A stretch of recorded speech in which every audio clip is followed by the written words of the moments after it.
Marketing isn't just a cost center that delivers leads on a silver platter. It's a cross-functional powerhouse. And by collaborating with product sales and customer success, marketing can deliver measurable value from testing messaging to creating a seamless customer journey. It's about driving demand at scale while supporting the entire organization's KPIs. Marketing isn't just about generating leads. It's about creating meaningful connections between teams and customers to drive long-term growth. The real magic happens when marketing integrates with sales, product, and customer success to deliver unified business results. That's a quote from Amy Winner, co-founder of Wheels Up Collective, and a sneak peek of today's episode. Welcome to Revenue Boost, a marketing podcast where business leaders turn for actionable strategies to fuel and drive results. I'm your host, Carrie Curran, and I have over 20 years of marketing agency experience driving client business growth. I now run RBMA Revenue-Based Marketing Advisors, where we help businesses like yours effectively scale revenue growth. Please visit revenuebasedmarketing.com or connect with me on LinkedIn today. In today's episode, we're exploring how marketing can be a transformative force in fostering cross-functional alignment to achieve strategic business growth, in the episode called Unlocking Marketing Impact, Amplifying Revenue Through Cross-Functional Collaboration. Joining me is Amy Winner, a marketing powerhouse with over 25 years of experience spanning agency leadership, startup innovation, and co-founding Wheels Up Collective, a full-stack boutique marketing agency. Amy's expertise lies in designing marketing strategies that not only deliver results, but also create seamless integration between product, sales, and customer success teams. In this episode, we discuss the pivotal role marketing plays in connecting teams, breaking down silos, and driving organizational alignment. From addressing marketplace education challenges to strengthening customer retention and enabling sales success, Amy shares actionable insights to help marketing become the backbone of strategic growth. If you're ready to harness marketing's potential to unify your organization and accelerate results, this episode is for you. Let's go.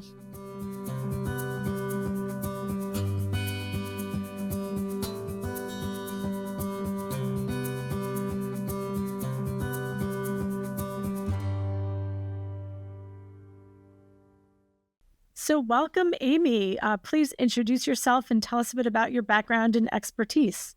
Thank you so much for having me. My name is Amy Winner. I have been in marketing for a really long time, 25 years. I grew up in the agency world and quickly moved to companies that were going through some sort of change, whether it was an acquisition or, competitive pressures. I ended up spending 14 years in the Seattle startup world and just really kind of found my mark then, where I loved the pace. I loved the blurry swim lines. I loved being able to work on different kinds of projects and build teams from scratch. And then after leaving Seattle for some personal reasons to move back east to my family, I co-founded Wheels Up Collective, which is an agency that a full stack boutique marketing agency specifically catering to early stage startups and small and medium enterprise companies who are moving quickly. So we get to keep up that fast pace and ingenuity, hopefully, and problem solving with a full team. Excellent. Well, I'm very excited to have you join today. I know you've got a wealth of experience and expertise to share with us today. So starting with, talk about when prospects call you before they become clients, or when clients start with you, what are their business challenges or pain points that they are reaching out to you with? Leads. They all want leads. Every one of them. They want a lead. When they say, I want leads, they want someone who's ready to sign on the dotted line. Yes.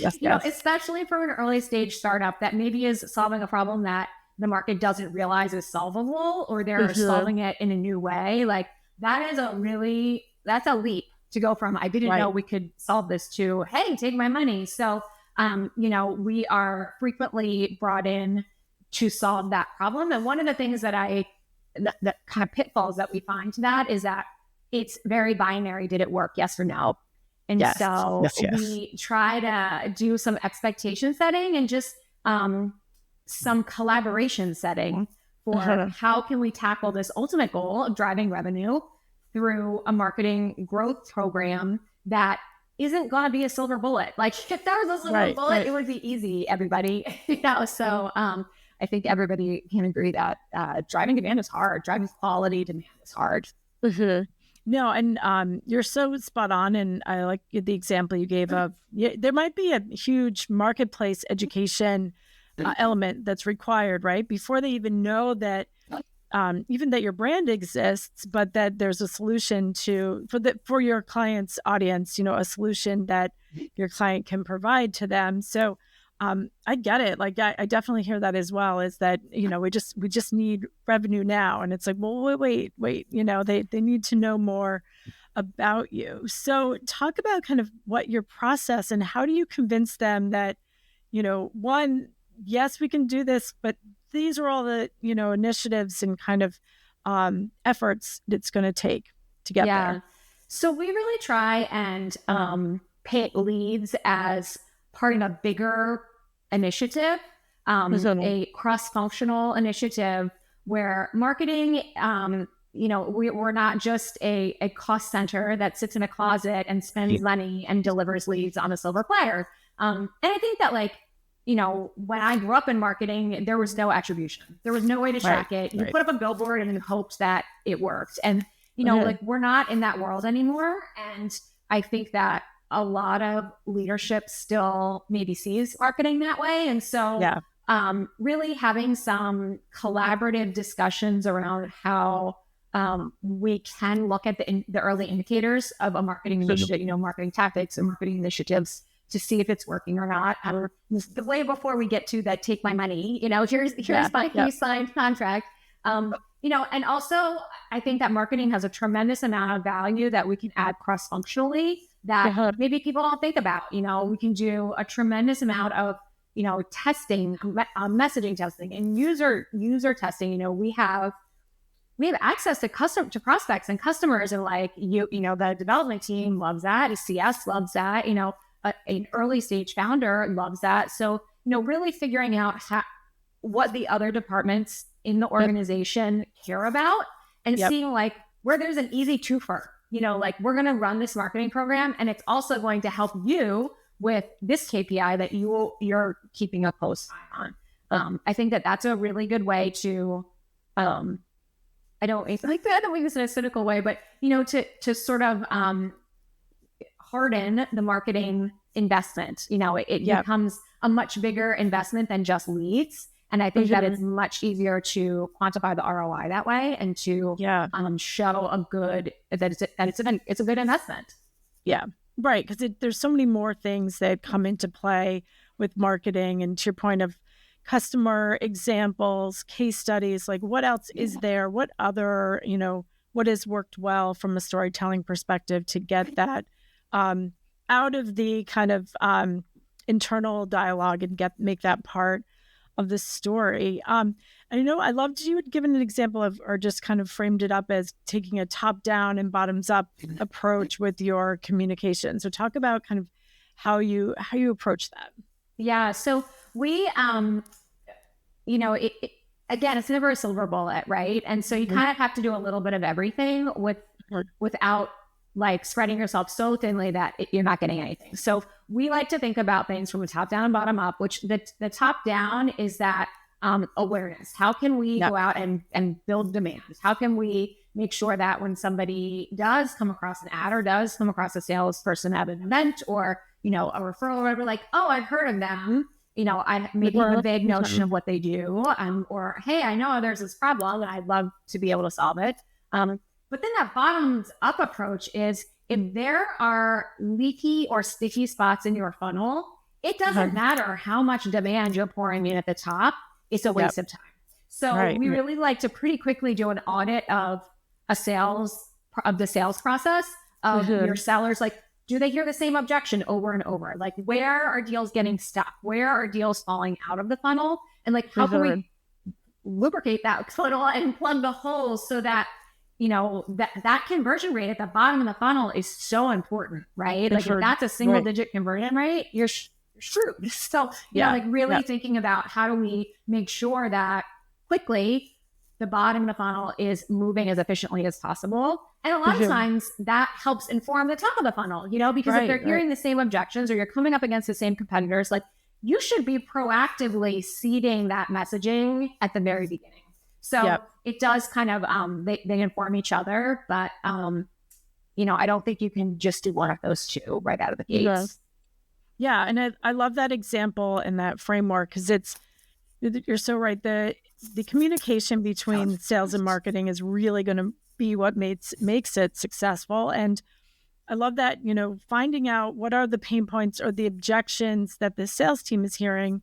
I've done that myself where you're like, okay, well, then we build that into our narrative to your point of before it even comes up, you're putting that out of their mind and putting them at ease that that's not going to be a challenge. Like we're already ahead of you. Like this is something that we can help you with and build that trust there. But I love that example because you can't do that without that true integration and communication between sales and marketing. And I think too, the other benefit, that to your point is if you can keep that sales process pipeline, that close rate going or speed it up a bit while you're working on the bigger initiatives.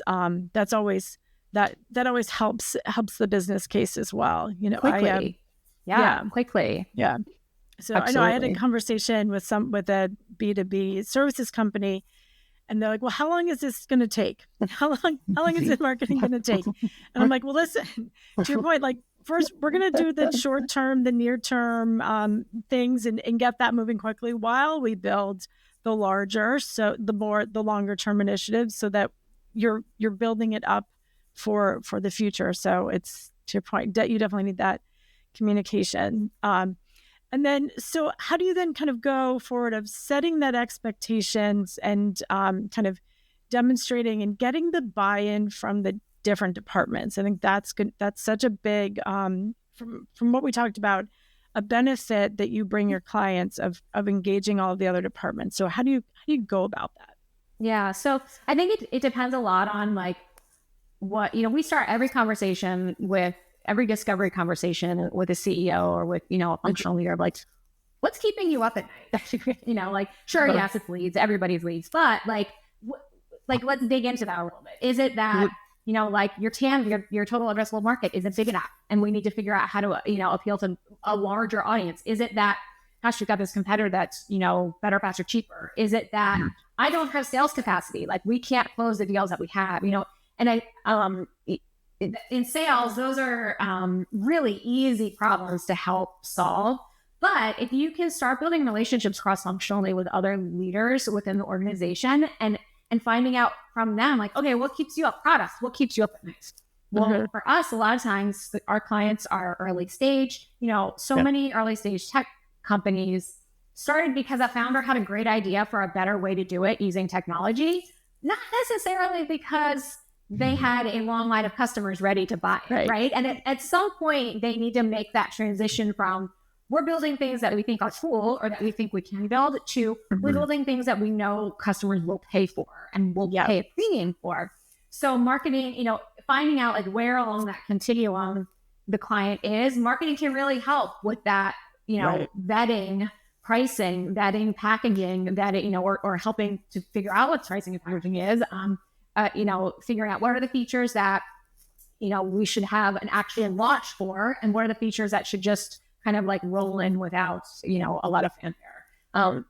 User testing is always a problem with startups and with tech companies. It's expensive. It's really expensive to conduct user testing. And so if marketing can help answer some of those questions through like the A/B testing that we're already doing with campaigns, like that's fantastic, right? And like that perks up a CTO's ears if you can figure out like where they're hitting a little bit of a wall and maybe contribute to that. It just, again, it pulls marketing out of this silo where we're just lighting money on fire, like through Facebook ads or whatever. and we're actually contributing to growing the business in a very intentional and strategic way. I think a lot about like customer success when a company gets to the maturity level where they have customer success, like, gosh, what a great, like, our, I'll scratch your back, you scratch mine relationship where, there's such an easy handoff with like, we're going to queue up these prospects and we're going to make it easy for CS to kind of like pick up the ball and run with it. And then, as far as capturing customer case studies and getting customers on speaking stages and building those super champion customer contacts, like, we need CS, but there are ways that they need us too. And so if you can identify them early on, I just think that builds a great relationship. Even in HR, if you're in a rapid hiring phase, the company's branding is important, and that's very different than the branding that you're doing to your prospects. So, I think a lot of HR people end up with that on their plate, and they're not equipped or they don't have the bandwidth to do that. And so, being able to pitch in and say, hey, we can use these tools and programs that we have and tweak them 10%, and here now you can use them too. That's a huge value add for an operations team or an HR team. This episode of Revenue Boost, a marketing podcast, is brought to you by Kriglu. Want to boost customer acquisition while saving time and money? Meet Kriglu, an AI-powered omni-channel bid management platform designed to optimize your ad spend. Kriglu intelligently adjusts bids across channels, ensuring your ads reach the right audience at the lowest cost. Plus, with its automation, you'll free up valuable time to focus on your business. The result? Efficient, cost-effective growth, all while maximizing your marketing budget. Ready to scale smarter and faster? Visit Kriglu.com, Kriglo.com, and start saving today.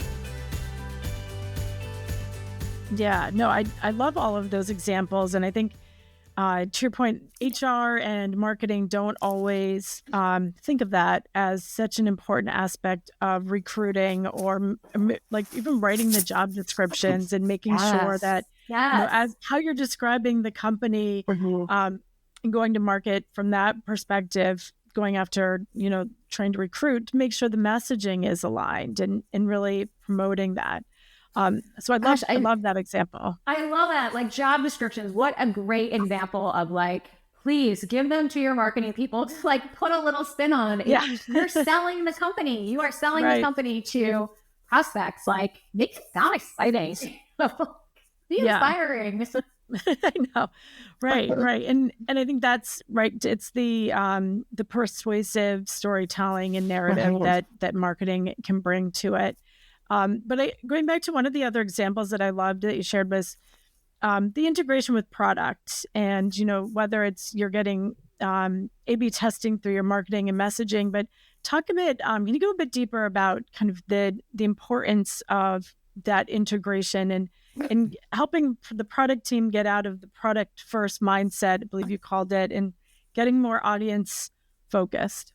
Yeah. So one of my favorite examples of this is, I've run a lot of user conferences, customer conferences, and building community, through user groups, regional user groups, or, in person mostly before it's just identified, but, a Zoom call or LinkedIn communities or, full blown in-person customer conferences. Usually product is like salivating to be a fly on the wall in those conversations and to be able to hear the customer firsthand and to be able to kind of see like the topics for what you talk about. So, I worked at a startup where I ran the user conference for 5 years in a row. It was the first time we had done it. And, it is an event that's a week long, but it takes all year to plan it. And I am the only one who's thinking about it the other 50-ish weeks of the year, right? But I need products. I need to know, like, what does the product keynote look like? What features do we want to talk about? What releases? What announcements do we want to make? How can we use it as a news moment? They don't want to talk about it. They don't want to talk about it 6 months in advance.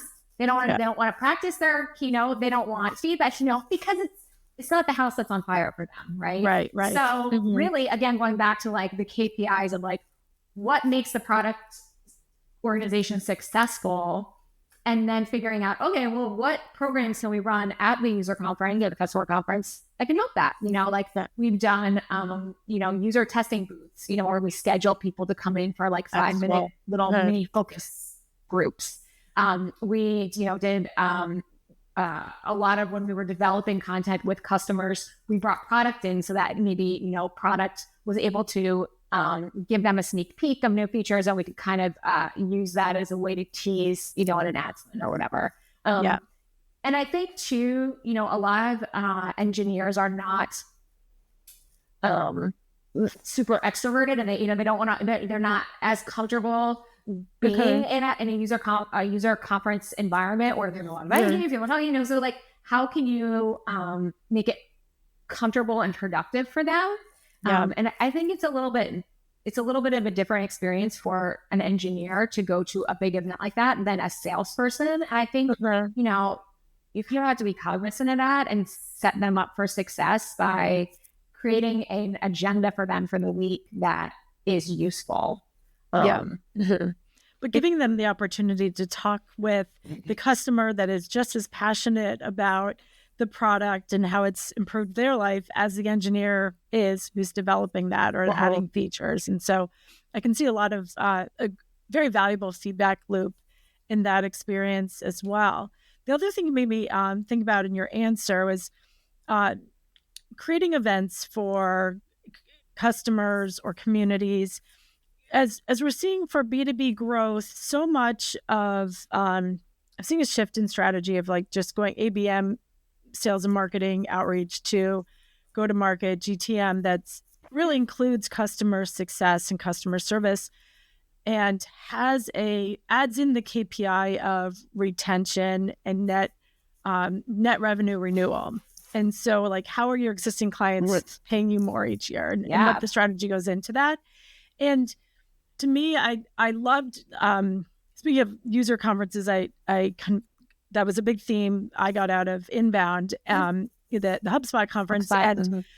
And so to me, I'm like, a light bulb went on, because so many times there is a disconnect between customer success and marketing and sales. But at the same time, as the points you made, there's so much connection there, value sharing. But when you have an organization that is willing to or leans into their customers to build that community, that's stickiness. That is, in a good way, a cult-like environment where people just like really get into being part of this brand and this community to improve the retention rate, to decrease churn, and give the market product and marketing and sales those success stories. So, I just love that example of that being part of kind of your playbook for your clients, because I do think there's so much value there, whether it's a virtual online community or events. Yeah.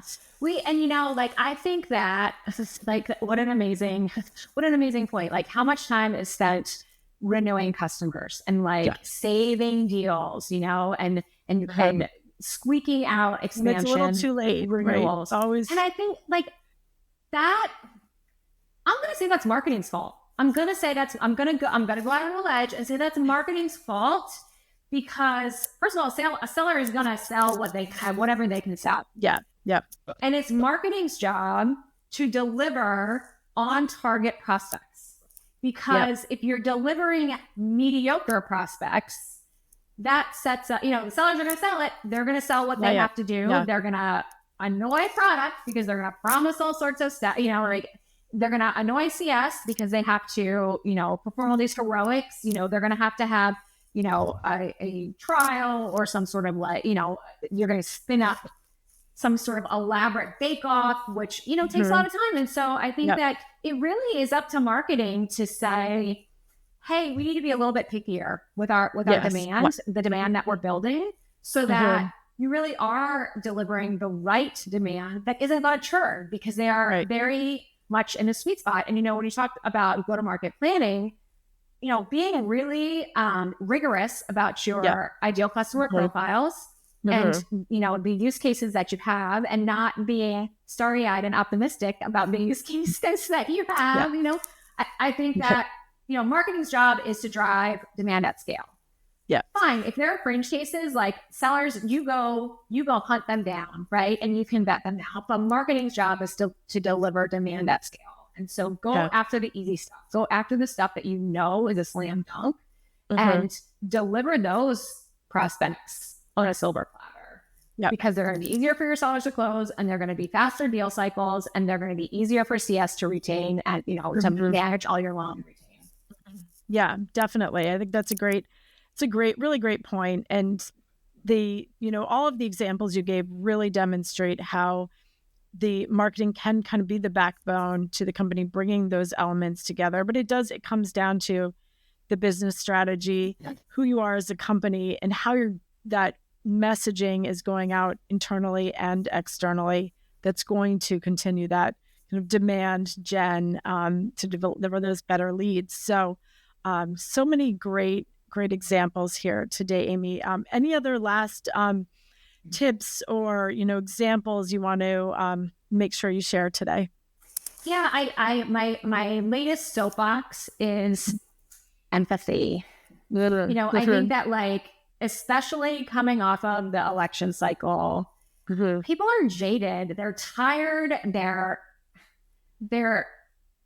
They don't want to be lied to. They don't want to hear hyperbole. They want real brand interactions. And I think that, especially when you have a gun to your head over a number that you're trying to hit, and your sellers are trying to hit their quota, it's really easy to see leads as just the spot contact records, and I think that if you can take a minute to really go at marketing with empathy for your customers and the problems that they're solving, and the frustrations of a sales cycle or the frustrations of implementation, because there always are, right? That's not a knock on the customer or the product. I think that it goes a long way. I think that people want authenticity right now, and they really want to feel like they're not getting the wool pulled over their eyes, or being, lectured about things. I just think that it's missing right now in the general noise of the world.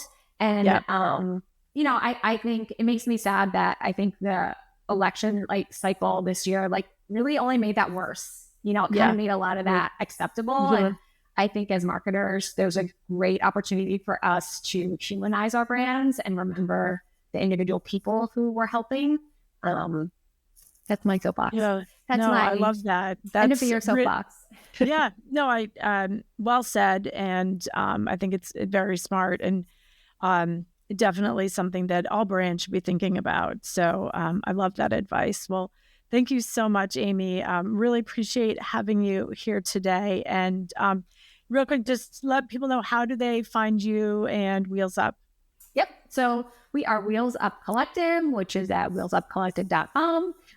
We are on all the social platforms. My favorite thing to do, and I try and leave time for this once a week, is to have a conversation with the CEO about what's keeping you, or a revenue leader, what's keeping you up at night. And it's just come pick my brain. And so you can schedule time with me. There's a button on the website to do that with me or my co-founder, who is also a seasoned marketer. Those conversations are super fun for me. So would invite anybody who wants to pick my brain and let's talk. I would love to talk about it. Excellent. Well, thank you so much. Again, really enjoyed having you here today. Thank you so much. It was really fun. I hope you enjoyed this episode of Revenue Boost, a marketing podcast. We have more valuable content coming up, so be sure to subscribe to Revenue Boost, a marketing podcast, so you don't miss out.